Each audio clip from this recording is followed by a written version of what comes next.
আমি একজন মুক্তিযোদ্ধার সন্তান, আমি একজন বাংলাদেশের রাষ্ট্রপতির সন্তান, আমি বাংলাদেশের নির্বাচিত প্রধানমন্ত্রীর সন্তান, বাংলাদেশের নির্বাচিত রাষ্ট্রপতির সন্তান। কাজেই রাষ্ট্রের ওইসব জায়গায় গেলে কি হয়, কি আছে না আছে আমার জানা আছে। কাজেই এখানে আমার পাওয়ার কিছু নেই, আমি দেখে এসেছি।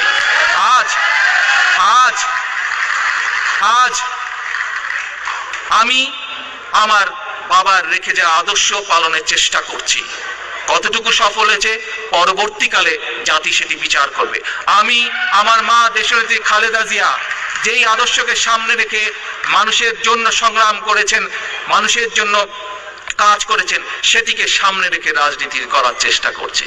কাজেই আমি ওগুলো দেখে এসেছি। ওগুলোর মধ্যে আমার কোনো নতুনত্ব বলে কিছু নেই।